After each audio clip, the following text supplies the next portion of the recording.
Hello friends, study বইটাকে তোমাদেরকে স্বাগত। আজকের ভিডিওতে আমরা ফ্লোর বেসড পাজেল একটা সলভ করব। একটা কোশ্চেন যেখানে 5টা মোট কোশ্চেন থাকবে। সবাই জানি ব্যাংকের পরীক্ষাতে এগুলো খুব ইম্পর্টেন্ট। ব্যাংকের প্রিলি পরীক্ষাতে ফ্লোর বেসড পাজেল একটা অবশ্যই আসবে। সামনে যে আইপিএসের আরআরবি অফিসার স্কেল বা অফিস অ্যাসিস্ট্যান্টের যে এক্সাম আছে গ্রামীণ ব্যাংকের, তো এর জন্য খুবই ইম্পর্টেন্ট। এখনও পিও ক্লার্কের নোটিফিকেশন অবশ্যই বেরোয়নি আইপিএসের, তবে এটা তার জন্য ইম্পর্টেন্ট হবে। প্রিলি এক্সামের জন্য, মেন্সের জন্য হয়তো একটা ট্যাপ লেভেলের থাকবে, একটা প্যারামিটার দিয়ে থাকবে। তো আমি আপাতত প্রিলি এক্সামের জন্য এই ফ্লোর বেস পাজেলটা সলভ করে দেখাচ্ছি এবং কীভাবে সলভ করতে হয় সেই ট্রিক্স তোমরা জানতে পারবে। এই ফর্ম ফিল আপ মোটামুটি 14 তারিখে তো শেষ হয়ে যাচ্ছে অফিসার স্কেল এবং অফিসার অ্যাসিস্ট্যান্টের, তারপরেই সেপ্টেম্বরেই এক্সাম হবে। তো এটা এখন থেকে প্র্যাকটিস না করলে পরীক্ষার হলে যে সময় খুব কম থাকে, তো তার মধ্যে করা সম্ভব হয়ে ওঠে না। তো এটা দেখে কিছু ট্রিক্স অ্যাপ্লাই করে এবং সেগুলো করার চেষ্টা করো। যারা নতুন একদম প্রথম যারা শিখছে তাদের জন্য এটা তো অবশ্যই খুব ইম্পর্টেন্ট। তাহলে দেরি না করে চলো শুরু করা যাক।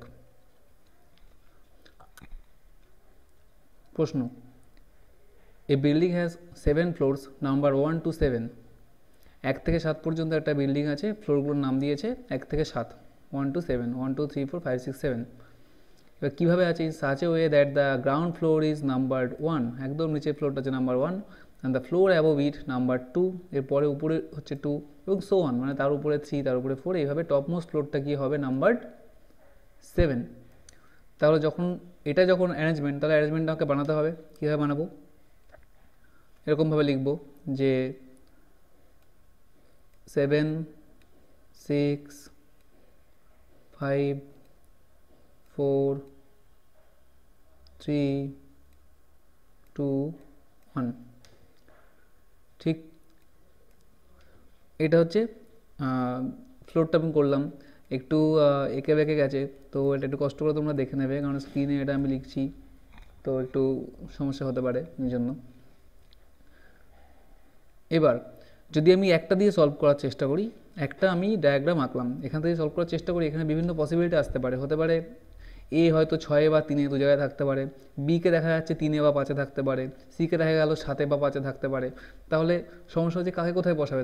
তখন তো একটার মধ্যে দিয়ে বিভিন্নভাবে অবলিক দিয়ে বা বিভিন্নভাবে বসা যায়, তাহলে আর ওটা পরে আর বুঝতে পারা যাবে না কোথায় কার জন্য কী ছিল, কার রেসপেক্টে কী হচ্ছে, সব উল্টোপাল্টা হয়ে গিয়ে পরীক্ষা হলে টাইমটাও নষ্ট হবে, এটাও সলভ হবে না এবং পরীক্ষাটাই খারাপ হয়ে যাবে। তো তার জন্য যেটা উপায় সেটা হচ্ছে অবশ্যই এটা কোশ্চেন শুরু করার আগে করে নেবে, খুব তাড়াতাড়ি করে পরীক্ষার সময় করে নেবে। এখন তো আমি বলছি এই জন্য অনেক দেরি মনে হচ্ছে, অনেক দেরি হচ্ছে, বাট এটা খুব সহজে হয়ে যাবে, কয়েক সেকেন্ডের মধ্যে সম্ভব। যে এইটা তৈরি করলাম খাতা পেনে রাফ পেজে, তার পাশে ঠিক সাথে সাথে আরেকটা তৈরি করে নিতে হবে। যখন পসিবিলিটি আসবে এখানে আমি একবারে বসিয়ে দেবো এবং দুটোকে একসাথে নিয়েই চলবো, যাতে আর কোনো সমস্যায় না পড়তে হয় পসিবিলিটি আসলেও।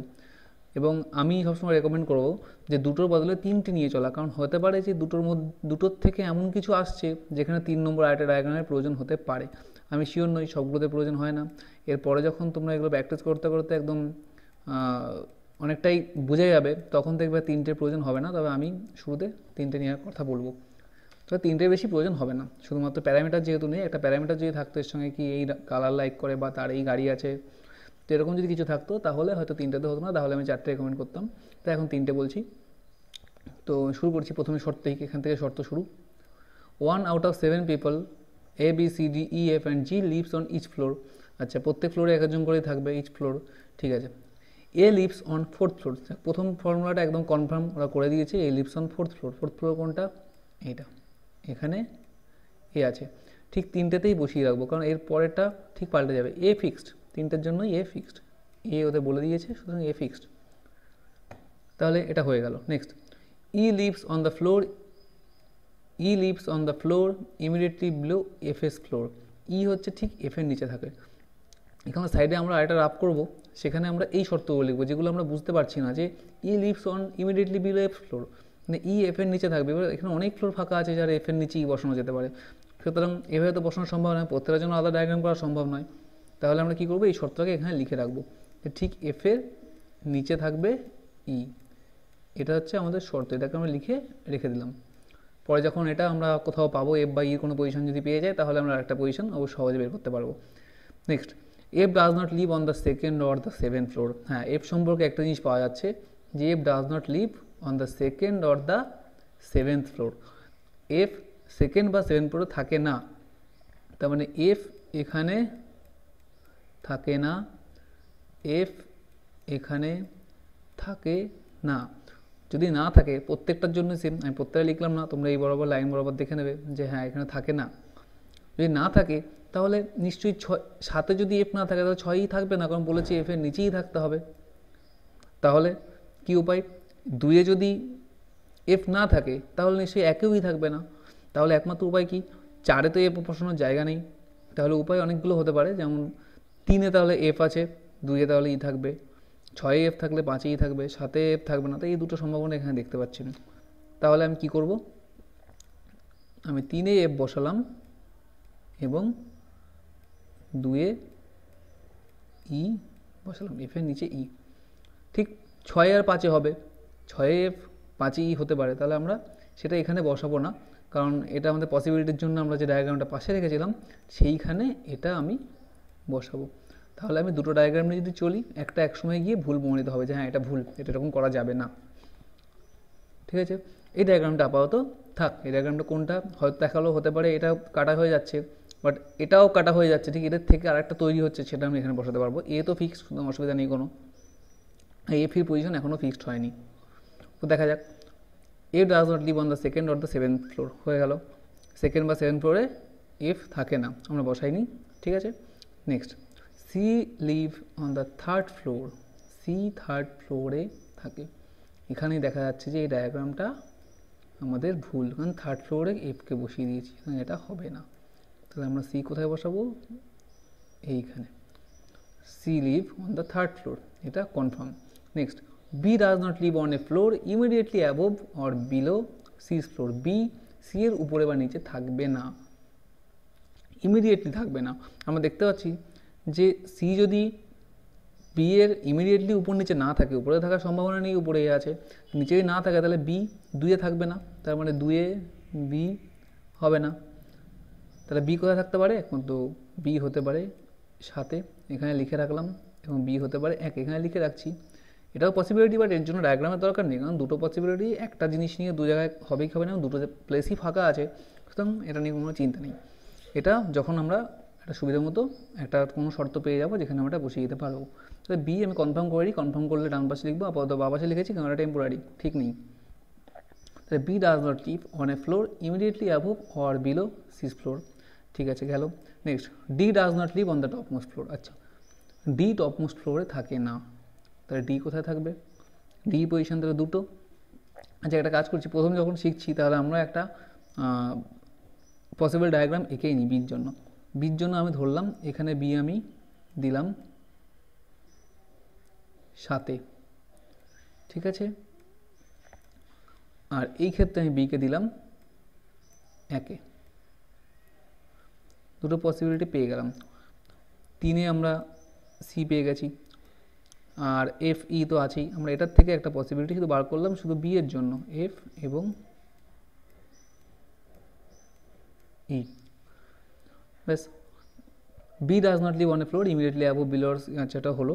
D does not live on the top most floor, D top most ফ্লোরে থাকে না। তাহলে এইখানে যদি হিসাব করি তাহলে ডি কোথায় থাকবে, ডি থাকবে 1-এ, তাহলে এখানে লিখবো না, ডি থাকবে কোথায়, 1-এ বা 2-এ, এটা আমি জাস্ট মনে রাখছি। এখানে এই ক্ষেত্রে ডি পজিশন কোথায় আছে, এই দুটো, 1-এ বা 2-এ, এটা থাকবে ডির পজিশন। তাহলে ডি এর যে পজিশন, ডি এখানেও হতে পারে, ডি 2-এও থাকতে পারে। তো আমি এখান থেকে 2 থেকে এরকম করে দেখিয়ে দিলাম ডি এর পজিশন হতে পারে, এখনও ফিক্সড হয়নি। আর এই ক্ষেত্রে ডি যদি টপ মোস্ট ফ্লোরে, D does not live on the top most floor, তার মানে ডি কোথায় থাকবে, ডি 2-এ থাকবে, একদম কনফার্ম এটা।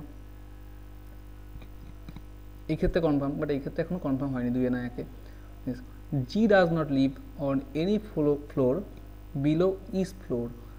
জি ইর নিচে কোনো ফ্লোরে থাকবে না, কিন্তু এখানে দেখা যাচ্ছে দুটো ফ্লোর ফাঁকা আছে জি আর ডি এর জন্য, সেটা পুরোটাই ইর নিচে, সুতরাং এই ডায়াগ্রামটাও আমাদের ভুল হয়ে গেল। তাহলে বাকি থাকলো একটাই পজিশন, সেটা হচ্ছে 7 নম্বর পজিশন, যেখানে জি থাকবে। তো এইটা হচ্ছে আমাদের তৈরি ডায়াগ্রাম। এর উপর ডিপেন্ড করে এবার কিছু প্রশ্ন আছে, 5টা প্রশ্ন, সেটা সলভ করতে হবে শুধুমাত্র এই ডায়াগ্রামটার উপর ডিপেন্ড করে। এবার আমাদের তৈরি হয়ে গেছে ডায়াগ্রামটা। তাহলে দেখছি কি প্রশ্ন আছে। আমি ফ্রেশ করে একবার এটা এখানে করে নিলাম, এখানে ফ্রেশ করে এটা করা আছে, ঠিক আছে। GAVACDB। তাহলে প্রশ্নগুলো এবার দেখা যাক। প্রথম প্রশ্ন, who lives on the top most floor? Top most ফ্লোরে কী আছে, সবচেয়ে উপরের ফ্লোরে কী আছে? আমরা দেখতে পাচ্ছি কী আছে, জি আছে। তাহলে অ্যান্সার হবে ডি, জি। ঠিক আছে। Next, who lives immediately above this floor? কে ঠিক ডি এর উপরে ফ্লোরে থাকে? ইমিডিয়েটলি অ্যাবোভ মানে ঠিক উপরে, ডি এর ঠিক ওপরেই কে আছে? ডি ঠিক উপরে কাকে দেখতে পাচ্ছি আমরা? সিকে দেখতে পাচ্ছি। তাহলে অ্যান্সার হবে C, answer C. Next, 4 of the following 5 are alike in a certain way and so form a group. নিচে যে 5টা অপশান দেওয়া আছে তাদের মধ্যে 4জন আছে যারা একটা সার্টেন ওয়েতে ওরা ওখানে অ্যারেঞ্জ আছে এবং একটা গ্রুপ তৈরি করেছে। গ্রুপ তৈরি করতে বলছে এমন একটা, ওই 4জনের একটা গ্রুপ যারা একই ওয়েতে বা একইভাবে একটা সার্টেন ওয়েতে ওরা অ্যারেঞ্জ আছে। প্রশ্ন হচ্ছে, which is the one that does not belong to the group? এর মধ্যে এমন এই 5জনের মধ্যে 4জন তো গ্রুপের মধ্যে আছে, কিন্তু একজন কি আছে যে গ্রুপের মধ্যে পড়ে না, সে ওদের মতো অ্যারেঞ্জ নেই। তাহলে সেটা কি? দেখা যাক। এটা একটা অপশান টেস্টের মতো করতে হবে, কারণ FBCEG। তাহলে প্রথমে এফ আর ইটা আমি দেখে নিচ্ছি। এফের পজিশন কোথায়? 6, ই 5, ঠিক আছে। বি কোথায়? 1, ডি নয়, জি আছে 7 এবং সি আছে কোথায়? 3। তো এর থেকে কিছু বোঝা যাচ্ছে, দেখো এফ আছে 6 নম্বর, এটা একটা even position, even number floor. কিন্তু EBGC, ই অড, বি অড, জি অড, সি অড নাম্বার। তাহলে গ্রুপ কে গ্রুপের মধ্যে পড়লো না, এফ গ্রুপের মধ্যে পড়লো না, সে আছে ইভেন নাম্বার ফ্লোরে। এটা অ্যান্সার হবে এফ। নেক্সট প্রশ্ন, who lives on floor number 2? একদম ডিরেক্ট কোশ্চেন। ফ্লোর নাম্বার 2 এ কী আছে? ফ্লোর নাম্বার 2 এ কী আছে দেখতে পাচ্ছি আমরা, ফ্লোর নাম্বার 2 এ ডি আছে। অ্যান্সার হবে ডি, অ্যান্সার হবে ডি, বাট অপশন অনুযায়ী সি। অপশন সিতে আছে answer D. Last question, how many people lives between floor F and B? Floor F এবং বি, মানে এফ যে ফ্লোরে আছে এবং বি যে ফ্লোরে আছে, তাদের মাঝখানে কতজন মানুষ বসবাস করছে? কতজন মানুষ আছে? কতজন পিপল, কতজন পার্সন তার মধ্যে আছে এফ এবং বি এর মাঝখানে? এফ আছে 6-এ, বি আছে 1-এ, তাহলে মাঝখানে কজন আছে? 1 2 3 4, মাঝখানে তাহলে আমরা দেখতে পাচ্ছি এই 4জন আছে মাঝখানে, এফ আর বি এর মাঝখানে। তাহলে অ্যান্সার হবে 4, অ্যান্সার বি 4। তো এই ছিল ফ্লোর বেসড একদম ইজি একটা প্রবলেম, যেটা অফিস অ্যাসিস্ট্যান্টের পিলি পরীক্ষায় আসার খুবই সম্ভাবনা আছে। সেম এরকমই একটা আসবে এবং এটা এরকম নিয়ম অনুযায়ী করলে, ট্রিক্স অ্যাপ্লাই করে করলে খুব সহজে করা যাবে। মনে হতে পারে যে 3টে ডায়াগ্রাম করতে টাইম লাগবে, অ্যাকচুয়ালি নয়। একটা ডায়াগ্রাম করতে গেলে ওটা টাইম তো লাগবেই এবং শেষ পর্যন্ত সলভও হবে না ওটা। কিন্তু 3টে ডায়াগ্রাম করি তাহলে 3টে ডায়াগ্রাম করতে খুব বেশি হলে আমাদের সময় লাগবে কত second? 5 second 5 second 5 second, 3 5 15 second লাগবে। এবং এটা যখন সলভ করবো, একটা জায়গায় যখন হাত স্পিড হয়ে যাবে প্র্যাকটিস করতে করতে, তখন এটা করতে, টোটালটা করতে খুব বেশি হলে 3 মিনিট লাগবে, তাও লাগবে না 2 মিনিট বা 3 মিনিট। তো 2 মিনিট বা 3 মিনিটের মধ্যে 5 নম্বর চলে আসবে খুব ইজিলি। তাহলে আজকে তাহলে এই পর্যন্তই। আমাদের ভিডিওটি দেখার জন্য ধন্যবাদ, এবং ভিডিওটি ভালো লাগলে লাইক করবে, অবশ্যই কমেন্ট করবে যদি কোনো কিছু জানার থাকে, বা কোনো কোশ্চেন, কোনো পাজল, যে কোনো রকম রিজনিংয়ের কোশ্চেন যদি তোমাদের কাছে থাকে, তোমরা সেটা অবশ্যই মেল করতে পারো, মেল আইডিতে কমেন্ট বক্সেও লিখতে পারো। আর অন্য কোনো ভিডিও সাহায্য দরকার হলে, কোনো ক্লাসের প্রয়োজন হলে কমেন্টে লিখতে পারো, এবং অবশ্যই শেয়ার করে বন্ধুদেরকে দেখার সুযোগ করে দিও। আর সব আপডেটস পাওয়ার জন্য চ্যানেলটা সাবস্ক্রাইব করো এবং বেল আইকনটা অবশ্যই প্রেস করো, যাতে নোটিফিকেশানটাও পেয়ে যাও কোনো নতুন ভিডিও আসলে। আর ফেসবুক পেজ যেটা আছে সেটা ফলো করলে সব ভিডিওর আপডেটগুলো সেখানে, বা লিঙ্কগুলো সেখানে তোমরা পেয়ে যাবে। আজকের জন্য তাহলে এটুকুই, ধন্যবাদ।